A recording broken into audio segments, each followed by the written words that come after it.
Donc, bonjour à tous, on se retrouve aujourd'hui sur la commune du Pont-de-Montvert, au lieu-dit La Brousse, pour vous présenter une expérimentation sur l'irrigation sur des prairies naturelles et temporaires. Donc, dans un contexte cette année de sécheresse qui dure depuis l'hiver et le printemps et qui se prolonge aujourd'hui durant cet été, nous avons voulu mettre en avant la plus-value de l'irrigation sur ce territoire de La Brousse où un collectif d'irrigants s'est mis en place maintenant depuis plusieurs années. Donc, plusieurs outils ont été mis en place sur 3 parcelles différentes. Donc ici même sur une parcelle en sec, donc une prairie naturelle non irriguée.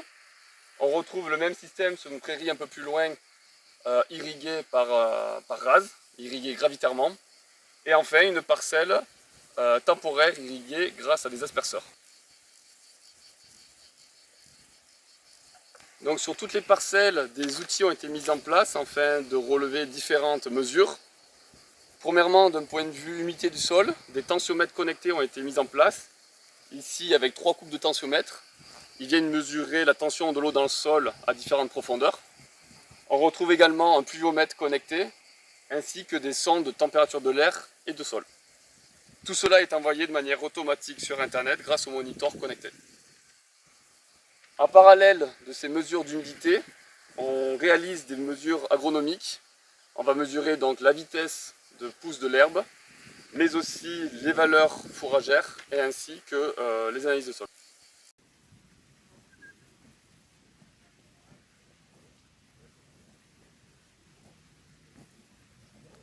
Bonjour, moi c'est Rudy Boissier, donc je suis un GAEC avec mes parents et ma femme sur l'exploitation, c'est le GAEC Boissier.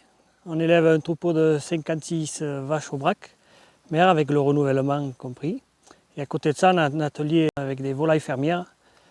Donc sur le village, on a un collectif d'irrigation là, où depuis 86 là, les éleveurs se sont regroupés là, et on irrigue par aspersion. Alors chacun, il y a un cahier des charges délimité, chacun on a nos tours d'eau. Tous les 10 jours, on arrose la même parcelle. Alors moi par exemple, c'est entre le 6 et le 10, ou le 16, 20 et 26, 30, qu'on irrigue les parcelles. Alors en tout, moi j'ai 5 hectares irrigués de cette sorte. Et après, j'ai autres 5 hectares irrigués, mais par rase, où là, il n'y a pas de règlement et on s'entend entre nous. Et on ouvre les rases et ça permet de faire pousser de l'herbe. À l'avenir, on réfléchirait à pouvoir stocker de l'eau, parce que c'est vrai que l'hiver, l'eau s'en va. Et l'été, quand on a besoin, qu'on a des restrictions d'eau, si on pouvait utiliser de l'eau stockée, ça permettrait encore mieux d'assurer le rendement fourrager. Donc nous allons vous présenter ici brièvement un exemple d'interprétation des données hydriques qui nous sont fournies en continu par les outils de mesure. Donc une analyse plus détaillée sera disponible sur le site de la Chambre une fois la campagne estivale terminée. En comparant l'état de l'eau dans le sol de la parcelle irriguée par aspersion, donc le graphique du haut, et de la parcelle non irriguée, ici le graphique en bas, on voit 2 choses. D'abord, on visualise bien l'assèchement progressif du sol, qui se traduit par une augmentation de la tension mesurée par les tensiomètres.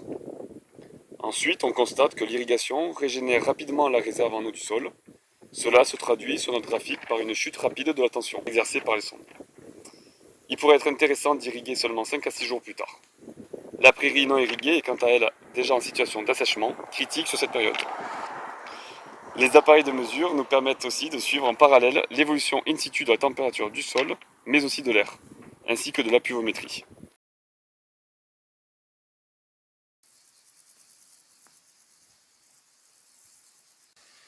Les résultats de cet essai sur l'irrigation seront disponibles durant l'automne 2022. Ils permettront de rentrer plus en détail sur les comparaisons des humidités de sol, que ce soit sur les parcelles irriguées et les parcelles non irriguées, mais aussi de permettre de comparer les valeurs agronomiques qui sont mesurées durant toute cette campagne.